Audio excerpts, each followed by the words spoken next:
안녕하십니까. 에스라의 나무강단이 제공하는 안실학교 교과 해설 시간입니다.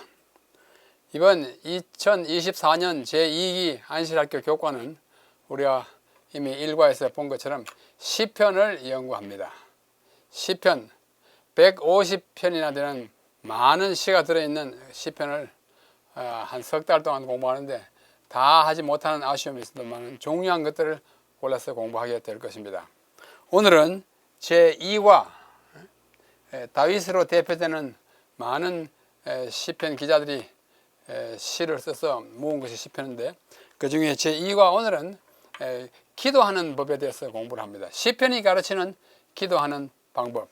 제2과 제목이 기도하는 법을 가르쳐 주소서. 영어로 Teach us to pray.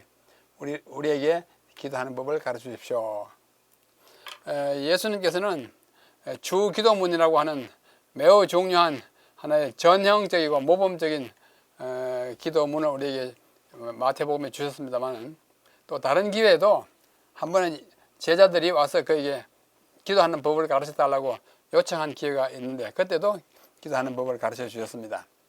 예수께서 한 곳에서 기도하시고 마치심에 제자 중 하나가 여짜오되, 주여, 요한이 침례자 요한이 자기 제자들에게 기도를 가르치신 것과 같이 우리에게도 가르쳐 주옵소서. 누가복음 11장 1절이에요. 우리에게도 기도를 가르쳐 주옵소서. 여기서 오늘의 제목이 왔습니다. 독일의 유명한 화가 알브레히트 듀러라고 하는 사람이 그린 기도하는 손인 아주 유명한 손 있지 않습니까? 이거는 그분의 작품이 아니고 그분의 작품을 보고 흉내내서 한번 그려본 것입니다. 기도하는 손, 가장 아름다운 손입니다. 기도하는 마음이 손에 나타나니까 항상 우리는 손 모으고 기도하게 되는 것입니다. 자, 오늘 우리 본론에 들어가기 앞서 오늘 제가 질문을 하나 드리겠습니다. 이 질문은 제가 만드는 것입니다만 우리 한번 생각해 보자 이렇게 만들었어요. 오늘의 질문은 두 개입니다. 하나는 어떤 기도가 가장 훌륭한 기도일까? 하나는 우리가 하나님께 드리는 기도는 다음 중 어느 것과 가장 비슷할까 하는 것입니다. 첫째, 가장 훌륭한 기도는 미사역으로 잘 꾸며지고 다듬어진 기도인가?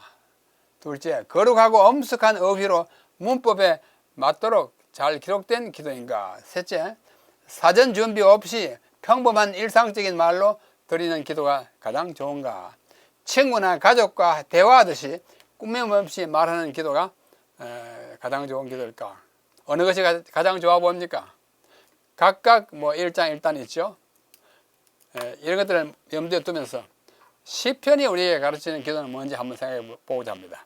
자, 두 번째 질문은 어느 것과 가장 비슷한가? 우리가 왕에게 바치는 상소문, 왕이시여 또는 폐하 이렇게 글 써가지고 올리는 것, 그런 것이 우리의 기도와 가장 비슷한가? UN 사무총장에 보내는 호소문인가? 사회적인 것, 국제적인 것 보고 UN 사무총장이요 이렇게 해주십시오 하는 호소문인가? 또 친구에게 쓰는 편지글인가? 아주 다정하게 나누는 편지 말이죠. 그 다음에 부모님께 드리는 생활 필수품에 대한 요청서인가? 우리 기도할 때 달라 많이 하지 않습니까? 오늘 우리에게 필요한 거 달라 그러고 돈도 달라 그러고 그런 요청서인가? 애인끼리 나누는 정담인가? 또 잘못에 대하여 용서를 비는 사과문인가? 이 중에 어느 것도 딱 하나만 이라고 할 수 없는데, 이런 다양한 형태의 기도가 있을 수 있는데 어느 것이 가장 하나님께 드리는 기도와 가장 비슷할까 한번 생각해 보는 것입니다. 이런 것들을 생각하면서 오늘 우리는 시편이 우리에게 가르쳐주는 기도가 어떤 기도인지를 배우게 됩니다. 시편이 가르쳐주는 기도, 첫 번째는 우리 교과책 그 저자가 강조한 것이 뭐냐면 노래와 찬양으로 기도하라는 것입니다. 시편은 시잖아요. 시는 노래입니다. 그게 다 기도이기 때문에 기도의 주된 그 내용은 찬양과 노래라 해야 한다고 가르치고 있습니다. 자, 성경 시편 105편 1절 2절. 여호와께 감사하고 그 이름을 불러 아뢰며 그가 하는 일을 만민 중에 알게 할지어다. 그에게 노래하며 그를 찬양하며 그의 모든 귀한 일들을 말할지어다. 시편에 기록된 모든 것이 하나님께 드리는 것이니까 기도예요. 그리고 기도 가운데 뭐 하라냐 하니 그에게 노래하고 또 찬양하라. 그래서 노래와 찬양으로 기도하라고 하는 것이 시편이 가르쳐주는 첫 번째 기도의 방법입니다. 이것은 신약에 와서 바울 사도도 말씀하기를 골로새 교인들에게 3장 16절 그리스도의 말씀이 너희 속에 풍성히 거하여 모든 지혜로 피차 가르치며 권하고 시와 찬송과 신령한 노래를 부르며 감사하는 마음으로 하나님을 찬양하고 노래를 부르고 찬양하고 노래를 부르고 찬양하고 똑같아요. 우리가 하나님께 드리는 거 다 기도입니다. 하나님께 드리는 대화의 내용이 다 기도예요. 어떻게 하냐? 시와 노래로 하는 것이 좋다. 찬양하는 것이 좋다. 이것은 에베소서 4장 19절 20절에도 이와 같은 내용의 말씀이 들어있습니다. 바울 사도뿐만 아니라 야고보 사도도 말하기를 너희 중에 고난당하는 자가 있느냐? 그는 기도할 것이요. 기도해야죠. 고난 당할 때. 또 즐거워하는 자가 있느냐? 그건 찬송할지라. 그러니까 하나님께 드리는 기도와 찬송은 기도입니다.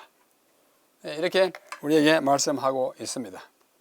여기에 정노의 계단이라고 하는 아주 영감된 책에 말씀하기를 시편 기자처럼 영원한 길로 인도해 주시기를 구하라 라고 했어요. 그것도 노래와 찬양으로 제가 읽어보겠습니다. 하나님은 사람의 동기와 의사와 목적을 아신다. 그대는 더럽힌 그대로의 심정을 가지고 그에게로 나아가라 했어요. 하나님께 나아가요. 시편 기자와 같이 모든 것을 감찰하시는 자 앞에 마음 문을 열고 하나님이여 나를 살피사 내 마음을 아시며 나를 시험하사 내 뜻을 아시옵소서. 내게 무슨 악한 행위가 있나 보시고 나를 영원한 길로 인도하소서 하고 부르짖어라.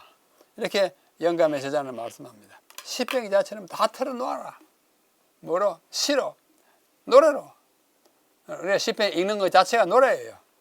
그래서 영원한 길로 인도하기를 기도로서 또 노래로서 하나님께 아뢰라 하는 것이 정노의 계단의 말씀의 취지입니다. 또 여기 실물교훈이라는 책의 172페이지 보면 환난 날에 주를 부르라. 시편을 읽는 것 자체가 노래이고 그걸 통해서 주를 부르라고 하는 것입니다. 주께서는 환난 날에 나를 부르라고 말씀하셨다. 그는 우리에게 우리의 복잡한 문제와 곤궁한 사정과 영적 도움의 필요를 당신께 아뢰라고 권유하신다. 나한테 다 말해라 이렇게 말씀하세요. 그는 우리에게 항상 기도하라고 하신다. 어려운 일이 생길 때 우리는 곧 그분에게 진지하고 열렬한 호소를 해야 한다. 우리는 끈기 있는 기도로서 하나님께 대한 우리의 강한 믿음의 증거를 나타내야 한다. 우리의 필요를 아는 것이 우리로 하여금 간절히 기도하게 할 것이며 우리의 천부께서는 우리의 간구를 긍휼히 여기실 것이다. 뭐 어려운 일이 있느냐? 말해라. 사정해라. 우리를 아시는 그분께서 다 들어주실 것이라고 우리에게 보증하시는 말씀입니다.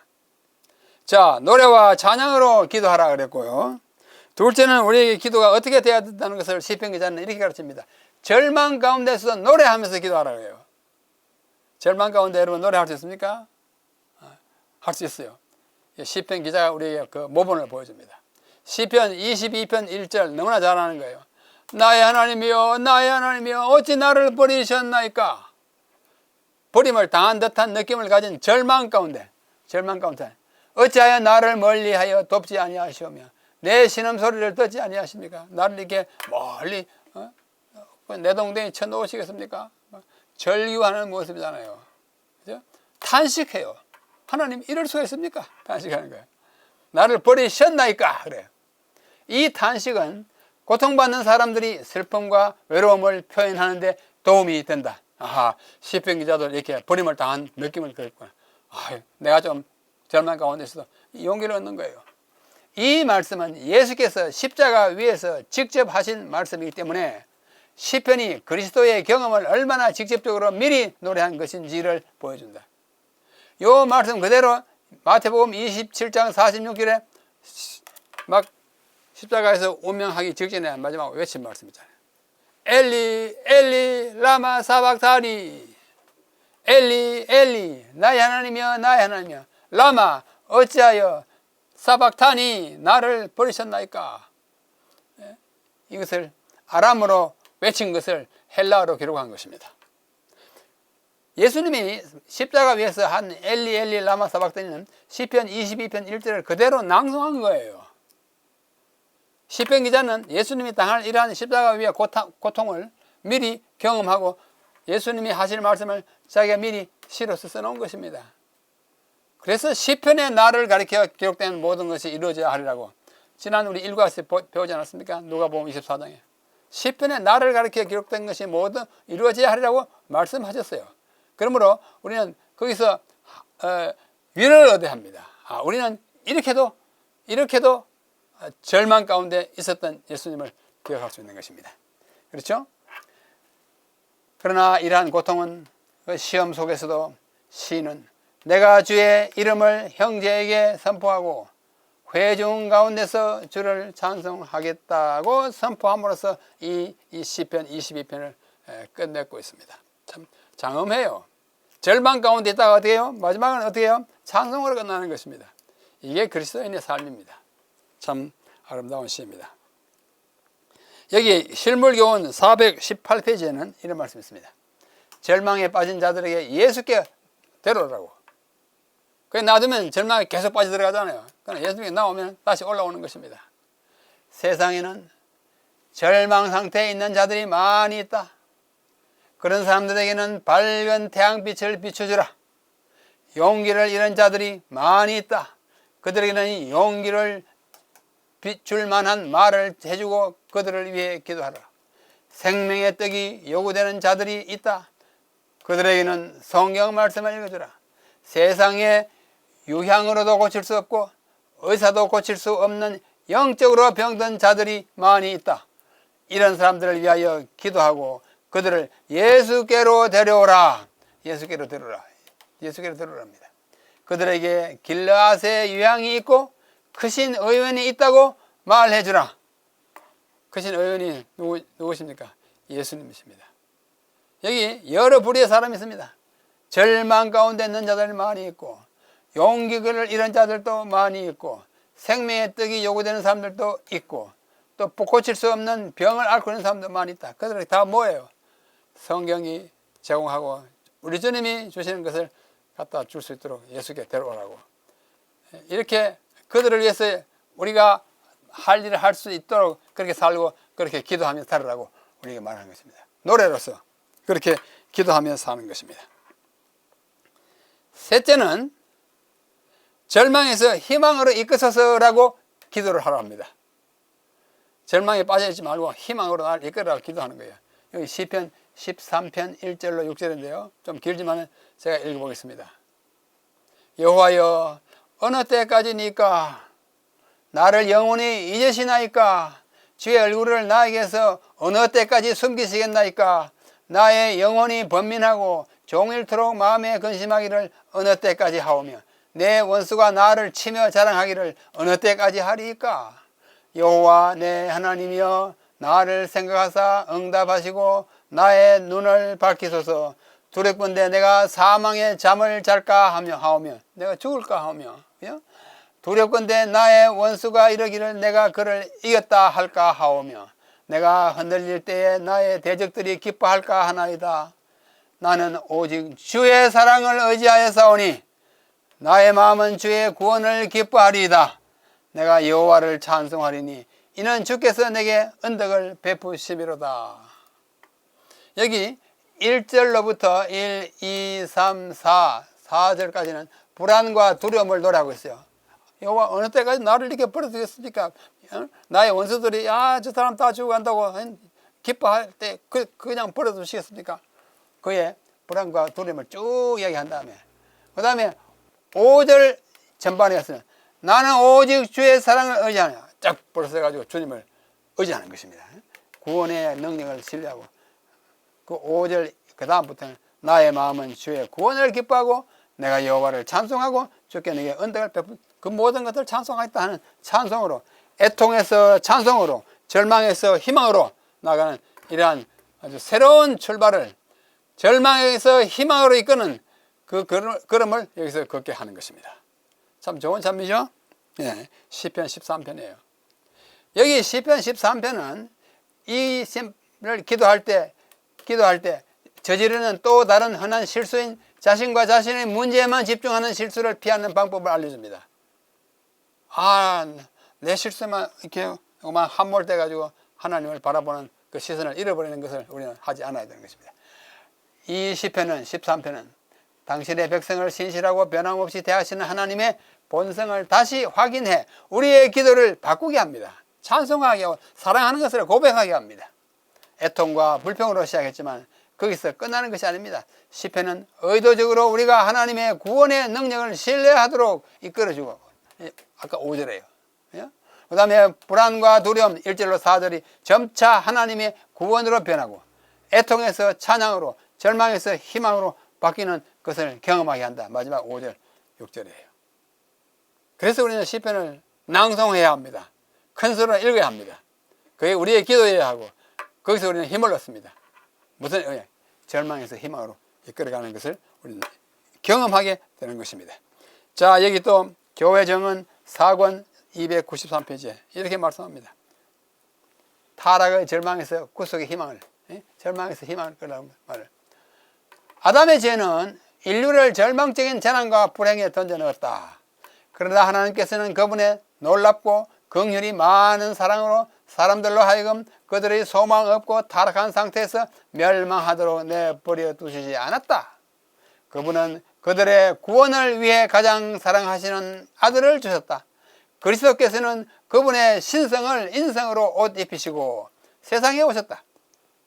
그분은 아담이 실족한 땅을 건너가셨으며 아담이 감당하는 데 실패한 시험을 이기셨다. 그분은 사탄의 모든 시험을 극복하셨으며 이렇게 해서 아담의 배은망덕한 실패와 타락을 구속해서 갚아주신 것입니다. 그러니까 우리는 희망이 있고 힘을 가져야 합니다. 우리가 결코 낙담해서는 안 될 것입니다. 자, 네 번째, 우리는 어떻게 기도해야 되는 거 아니? 지금 우리를 다시 회복시키소서라고 기도하라고 가르쳐 줍니다. 시편 60편 1절로 5절.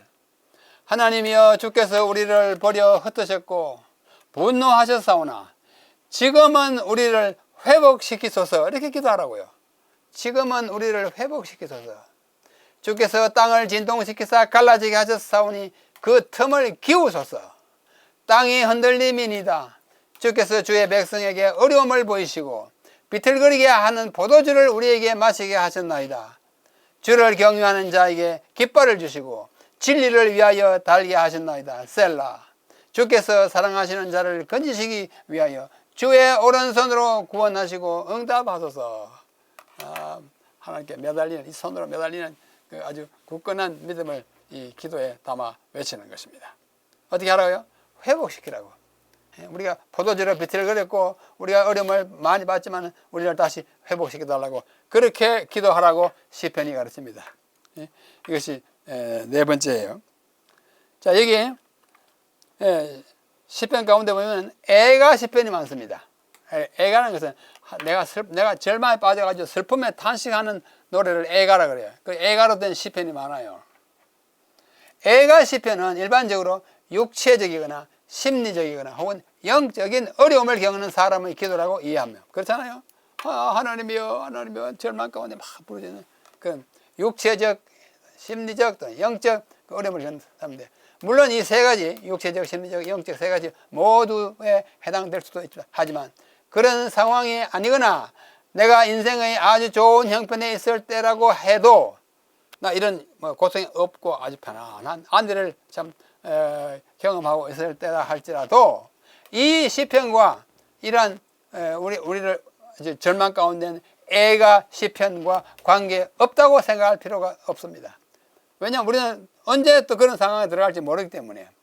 때때로 시편의 말씀이 예배자의 현재의 삶과는 완전히 동떨어진 것처럼 여겨질 수 있지만 오히려 그런 면 때문에 애가 시편은 오히려 고난과 관계없는 사람에게도 유익을 줄 수 있다.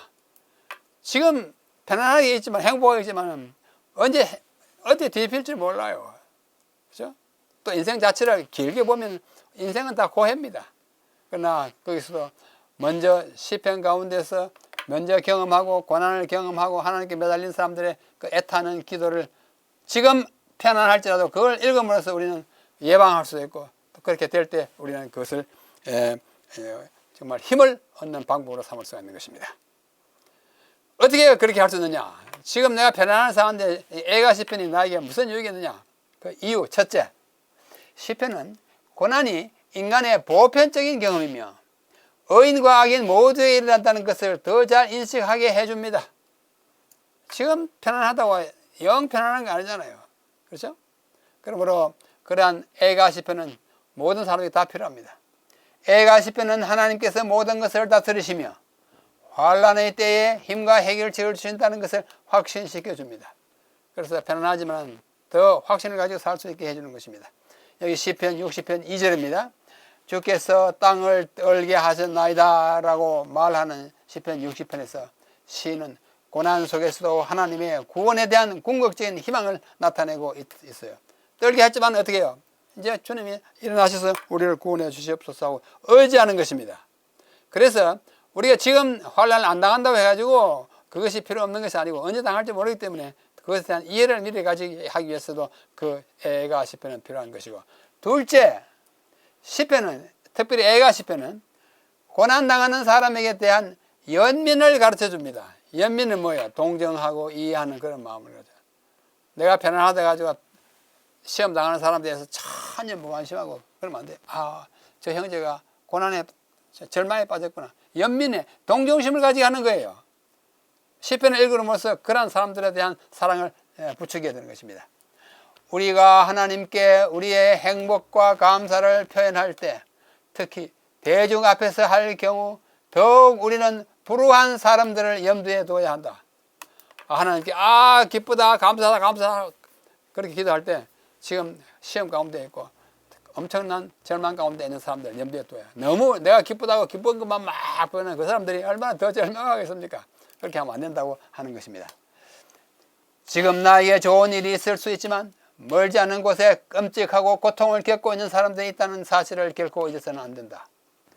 애가 시편을 낭송하는 것은 힘든 시기를 지내고 있는 사람들을 잊지 않은 데 도움이 된다.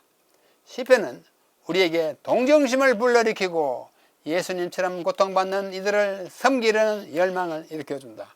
그래서 그러한 애가 시편이 우리에게 필요하다는 사실을 우리에게 일깨워주는 것입니다. 자, 이어서 여기 구호봉사 24쪽에서 25쪽에 있는 말씀, 아주 좋은 말씀이 있어요. 이 세상은 하나의 광대한 환자 수용소이다. 어떤 사람은 이 세상은 병원이다 그러고 해요. 모두 환자예요. 그러나 그리스도께서는 병자를 고치시고 사탄의 포로들에게 구원을 선포하시려고 오셨다. 그분은 그 자신 안에 건강과 힘을 가지고 계셨다. 그리스도께서 병자와 고통당하는 자와 귀신 들린 자에게 그들 자신의 생명을 나누어 주셨다. 그는 그의 치유의 능력을 받으러 온 자들을 한 사람도 그냥 돌려보내지 않으셨다. 모든 환자는 나올 때 다 치료함을 받아서 갖고 절망된 자는 희망을 가지고 돌아갔어요. 예수님이 그걸 위해서 이 땅에 오셨기 때문입니다. 그리고 그리스도에게서 치유의 능력이 불쌍한 영혼들에게 들어갔을 때 그들은 자신의 죄를 깨달았으며 많은 사람이 그들의 육체적 질병과 함께 영적인 질병도 고침을 받았다. 육신적인 질병 고치는 것도 좋아요. 그러나 그걸 통해서 영적인 질병까지 고침을 받고 구원을 받는다면 그보다 더 큰 좋은 문제는 없는 것입니다. 그렇게 했다고 말씀하십니다. 그래서 지금까지 한 1, 2, 3, 4번까지 어떻게 기도하는지를 가르쳐준 예들을 우리에게 보여줬습니다. 자, 더 깊은 연구를 위하여 우리 교과책을 제가 뭉뚱그려서 이렇게 1, 2, 3, 4로 왔습니다. 여기 시편 42편 8절에 보면 시편을 읊조리는 그 시인들의 그 표현 방법을 우리가 한번 엿볼 수 있는데요. 시편 42편 8절, 낮에는 여호와께서 그의 인자하심을 베푸시고 밤에는 뭐예요? 그의 찬송이 내게 있어 생명이 하나님께 기도하리로다. 낮에는 이러이러 하고 밤에는 이렇게 한다는 말은 뭐예요? 낮 12시에 이렇게 하고 밤 12시에 이렇게 한다. 그 말이 아니고 낮 시간 내내 밤 시간 내내 낮에는 밤에는 하루 종일 밤낮 주야로 어떻게 해요? 뭐 하고요? 인자하심을 베푸시고 또 찬송한다는 것이에요. 그래서 낮과 밤 이렇게 함으로써 두 가지 상대되는 개념을 나란히 놓으면서 그 전체를 말하는 거예요. 그러니까 하루를 총칭하는 거예요.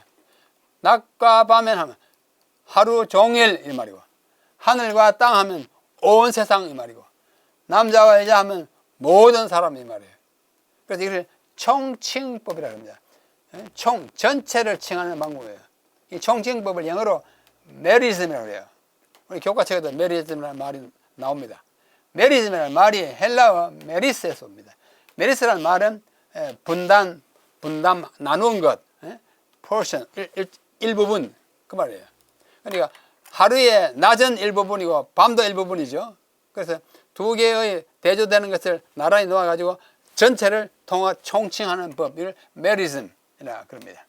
그래서 이게 수사학적인 용어인데 대조적인 두 단어, 다시 말하면 낮과 밤, 하늘과 땅, 남자, 여자 같은 대조되는 두 단어 또는 구절을 사용하여 전체를 통칭하는 것을 총칭법이라 이렇게 말합니다. 예를 들면 뭐야? 원근에서 멀고도 가까운 곳에서 원근에서 원근각지에서 오신 여러분 환영합니다. 그렇게 하잖아요. 원근에서라고 해요. 멀리서 몇 사람 오고 가까운 곳에서 몇 사람 오고 아니에요. 멀고 가까운 전체에서 여기저기서 많은 사람들이 모였을 때 원근 또는 원근각지에서 이렇게 하는 총칭법이라고 합니다. 주야 아까 했고 방언한 육체와 영혼, 인간 전체를 말합니다. 삶과 죽음, 삶의 모두예요. 성공과 실패예요. 어느 경우나 이 총칭법이라고 합니다. 아울러서 시편에는 그리고 히브리 성경에는 제유법과 환유법이 꽤 많이 사용됩니다. 제유법이라는 말은 영어로 시넥도키라고 발음하는데 시넥도키 일부로서 전체를 나타내는 표현법이에요. 그는 왕관을 썼다. 무슨 말이에요? 그냥 모자 하나 쓴 거 아니고 그가 왕이 되었다. 왕관은 왕의 복장의 일부지만도 그로서 그의 왕의 신분을 다 말해주는 거예요. 그걸 스넥도키라고 해요.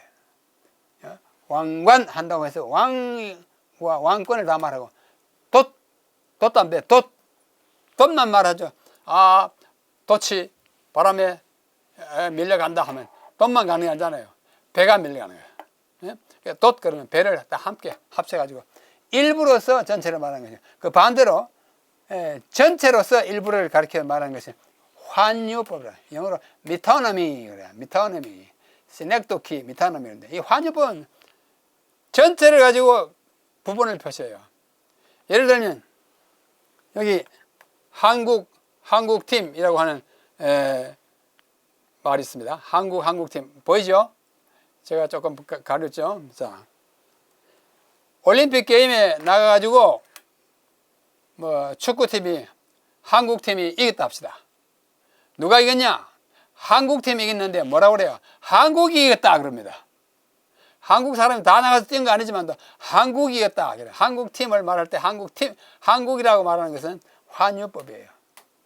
성경에 그와 같은 시편에도 많은 것들이 있으니까 염두에 두시길 바랍니다. 자, 여기에 또 교육이라고 하는 책에 보면 지금 노래로서 기도하라는 시편의 이야기를 지금 들으면서 노래가 얼마나 중요한지를 선지자는 다음과 같이 말했습니다. 노래는 영적 진리로 마음을 감동시키는 가장 효과적인 방법 중에 하나이다.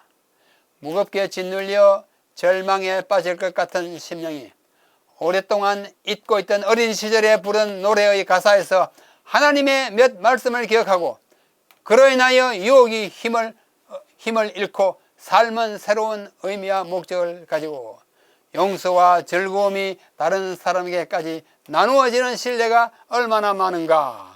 많다 그거예요. 뭐로? 낭만에 빠져있다. 어느 사람이 노래를 부르는데 어릴 때 부르던 그 하나님의 말씀이 가사가 되어 있는 거예요. 또 맞아.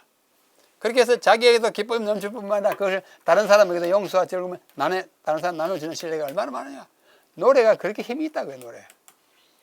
그래서 우리 절망에 빠질 때, 기도가 잘 안 나올 때 찬미를 펴가지고 부르십시오. 내 모든 소원 마음에 불러요. 그죠? 부르면 힘이 납니다. 부르는 것은 기도입니다. 그죠? 예수가 우리를 부르는 소리. 기도, 그 찬미를 부르면서 그의 음성을 듣는 거예요. 그렇죠? 노래가 질병을 고칩니다. 그걸 음악 치료라 그러죠? 음악 치료에 생생한 예가 참 많이 있어요. 막 힘없어가지고 하다가 옆에서 좋은 음악을, 특별히 어릴 때 잘 듣던 음악을 탁 들어주면 고통을 잊어버리고 얼마 후에 또 낫게 되는 것입니다. 예배의 일부로 노래를 부르는 것은 기도를 드리는 것과 마찬가지로 예배의 행위다. 우리 예배 시간에 찬미 많이 불려요. 제가 나가는 대학교회나 이 소위 경배와 찬양 시간에 찬미를 연거푸 한 서너 개, 한 4개나 5개 부릅니다. 예배 시작한 다음에. 앞에 쭉 나가서 선도하는 사람들 있고 회중석에 앉아가지고 찬미를 하나만 아니고 하나, 둘, 셋, 4개쯤 부릅니다. 참 힘이 있고 좋아요. 지금 그렇게 하는 교회가 많이 있습니다. 사실 많은 경우에 노래는 기도이다. 참 좋은 말씀이죠. 노래는 기도예요. 우리 모두 기도합시다. 어떤 기도? 노래의 기도. 찬미가 참 좋은 찬미 많잖아요. 각 족속 나라와 우리 나가서 막 전도하자고 할 때 힘날 때 그거 부르는 거예요. 그죠? 그렇게 해서 우리 힘을 얻어서 살게 되기를 바랍니다. 우리가 시편을 기도와 노래로 낭송할 때 시인들의 끈기, 담대함, 용기, 희망을 함께 경험한다. 시편은 우리가 영적인 여정을 지속하도록 격려하고 그대만 홀로 있지 않다는 위로를 제공한다. 우리와 마찬가지로 다른 이들도 암울한 시기를 겪었지만 하나님의 은혜로 승리했다. 동시에 시편은 항상 살아계셔서 우리를 위하여 기도하시는 그리스도, 히브리서 7장이 우리를 위해서 기도하는 그분의 하늘 중보자로서의 주님의 모습이 그려져 있습니다. 그 그리스도께서 우리를 대신하여 열렬한 중보 기도하시는 것을 엿볼 수 있게 합니다. 뭘 함으로써? 시편처럼, 시편 기자처럼 노래로서 기도할 때 우리가 더욱 많은 기도를 노래로 하게 되기를 간절히 바랍니다. 자, 기도와 예배에 시편을 사용하는 것은 신앙 공동체가 인간 경험의 전반을 이해하도록 도와주고, 왜? 그게 경험이 다 있어. 기쁘고 슬프고 복되고 절망 가운데 다 있기 때문에 그것을 이해하도록 도와주고 예배에서 그 경험의 다양한 측면에 참여하도록 가르쳐준다. 시편은 하나님이 주시는 영감을 받은 사람들의 기도이자 노래이다. 이런 이유로 예배의 시편을 지속적으로 활용하는 것은 신앙 공동체를 하나님의 뜻과 치유하시는 강력한 은혜 가까이로 이끌어 준다. 참 좋은 말씀이죠. 예배 시편을 외우고 읽고 곡지로 붙여서 하면 더 좋고 하면 우리 다 하나님께 더 가까이 나아가게 된다고 말씀하는 것입니다. 우리가 오늘 시편이 가르쳐주는 기도, 그것은 노래를 통해서라는 사실을 우리가 오늘 공부했습니다. 기도하는 법을 가르쳐주셔서 오늘 본 시편이 가르쳐주는 기도하는 법은 뭐예요? 노래와 찬양입니다. 노래와 찬양이에요. 노래는 기도입니다. 시편이 다 노래잖아요.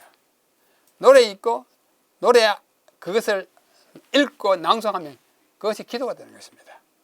다른 사람이 썼지만 그것을 내 것으로 읽으면 나의 것이 되는 것입니다. 우리 앞으로 우리의 삶이 좀 더 시를 많이 낭송하고 읽음으로써 우리의 기도의 생활이 더 풍요롭게 되고 하나님과 더 가까워지게 될 간절히 바라면서 오늘 시편 제2과 공부를 여기서 마치겠습니다. 다음 시간에 다시 뵙겠습니다. 안녕히 계십시오.